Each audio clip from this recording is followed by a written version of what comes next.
Students, BSc part third chemistry की online classes में आप सभी का स्वागत है।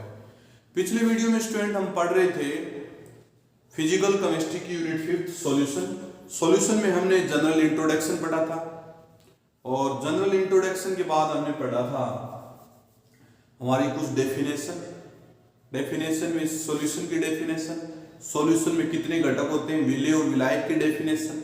उसके बाद हमने पढ़ा था विलयन के प्रकार और विलयन के प्रकार के बाद में उसका क्लासिफिकेशन। नेक्स्ट हमने पढ़ा था सांद्रता। अब सांद्रता की हमने डेफिनेशन दी थी, यूनिट पढ़ी थी। आज सांद्रता को हम आगे पढ़ने जा रहे हैं, सांद्रता को आगे डिस्कस करने जा रहे हैं। तो देखो स्टूडेंट, सबसे पहले अपन सांद्रता ग्राम पर लीटर में लिखते हैं। मान लीजिए मैं ऐसे लिख दूं कि 2 ग्राम NaCl को 200 ml जल में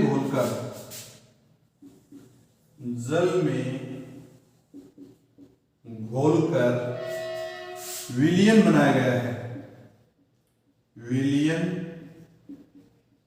बनाया गया है। तो उस विलयन की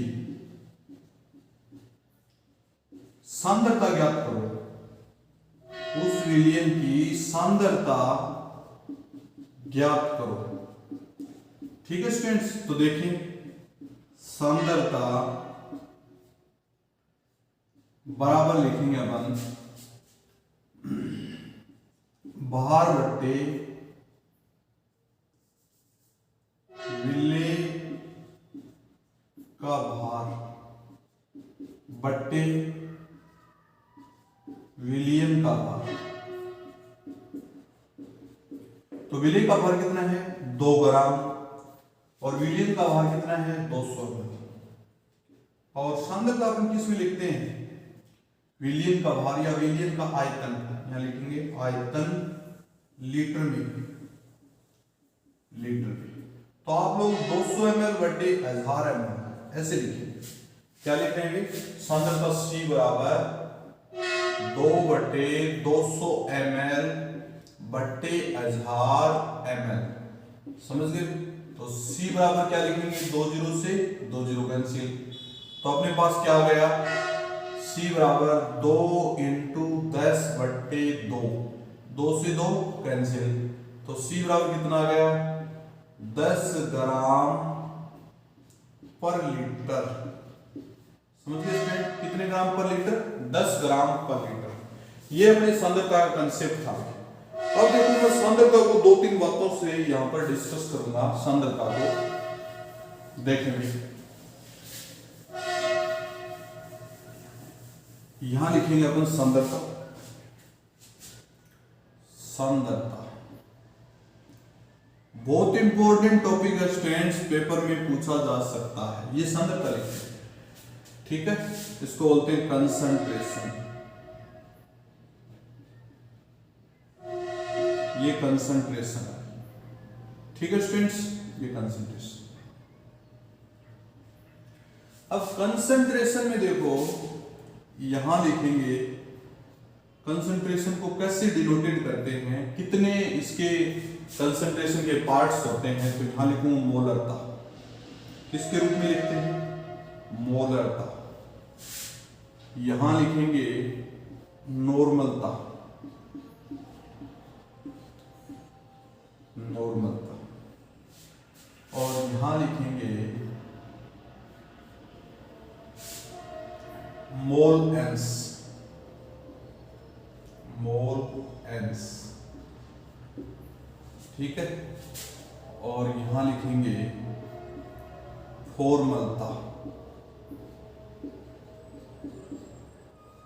ये टॉपिक है कंसंट्रेशन को 4 पार्ट में हम लिख सकते हैं, मोलरता, नॉर्मलता, फॉर्मलता और मोल एंस। मोल एंस, मोल फ्रैक्शन। समझ रहे हो students.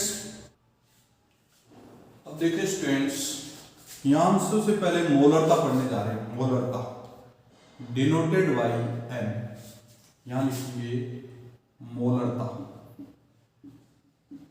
Denoted by M, capital M। तो आप लोग इसको लिखेंगे कि 1 लीटर विलियन में उपस्थित विलेय के मोलों की संख्या को उस विलियन की मोलरता कहते हैं।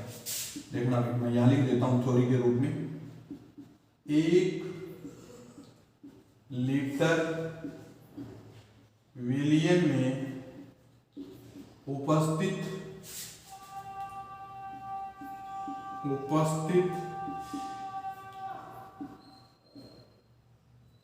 विलियन के 1 लीटर विलियन में उपस्थित विलेय के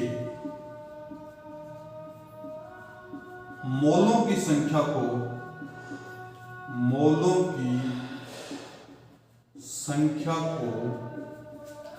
उस विलियन की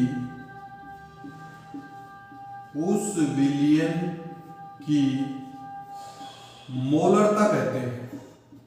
मोलरता कहते हैं।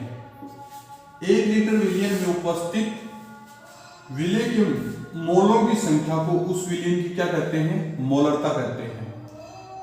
तो मोलरता बराबर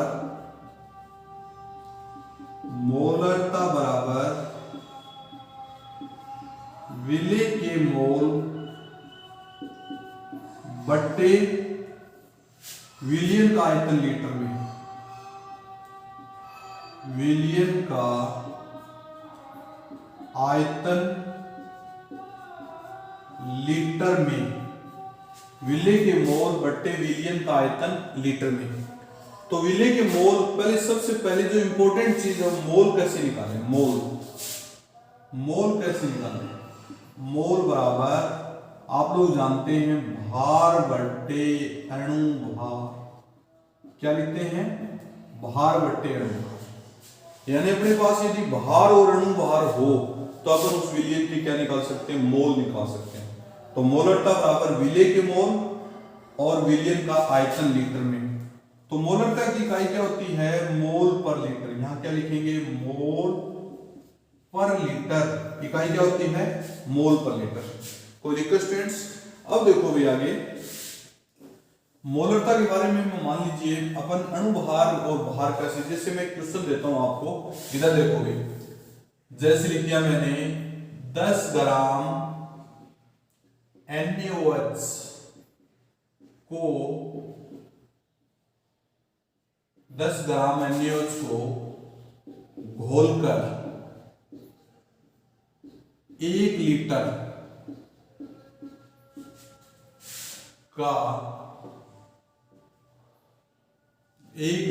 का विलियन बनाया गया है। तो उस विलियन की मोलरता ज्ञात करो। उस विलियन की क्या ज्ञात करो? मोलरता ज्ञात करो। देखो क्वेश्चन, पहले अपने पास 10 ग्राम NaOH, 10 ग्राम NaOH, पहले तो मोल निकालेंगे। मोल क्या निकालें? अपने पास गिवन भार इज इक्वल टू 10 ग्राम और molar mass of NaOH is equal to 40 gram. कितना होता है? 40 ग्राम। तो अपने पास मोल लिखेंगे। मोल बराबर क्या लिखेंगे? भार बट्टे अणु भार। क्या लिखेंगे? भार बट्टे अणु भार। तो भार कितना है? 10 ग्राम। अणु भार कितना है? 40 ग्राम। क्यों भाई? अपने पास मोल कितने आ जाएंगे? मोल बराबर 1/4। कितने मोल आएंगे? 1/4। पहले मोल आ गए। मोल के बाद में आप लोगों को ये करना है किसको? 1 लीटर में घोल के बनाया गया। कितने लीटर में घोल के बनाया गया? 1 लीटर में। तो देखें भाई, 1 लीटर में यदि इसको घोल के बनाया गया तो 1 लीटर का अपन क्या करें? यहां लिखेंगे मोलरता। मोलरता बराबर विलेय के मोल बट्टे विलियन का आयतन विलियन का आयतन लीटर में, तो आप क्या लिखेंगे, विले के मोल कितने हैं, 1/4 मोल। हमने कैलकुलेट किया है भी 1/4 मोल। और विलियन का आयतन कितना है लीटर में, तो लीटर में यहां लिखेंगे 1 लीटर, 1 लीटर। कोई डाउट स्टूडेंट्स? अब देखो आप लोग इसको क्या लिखेंगे, 1/4 मोल पर लीटर, क्या लिखेंगे 1/4 मोल पर लीटर। अब इसके एग्जैक्ट वैल्यू लिखें तो क्या लिखेंगे स्टूडेंट्स, 4 दूनी 8, 0.25 मोल पर लीटर। समझ गए स्टूडेंट्स, 0.25 मोल पर लीटर। कोई दिक्कत?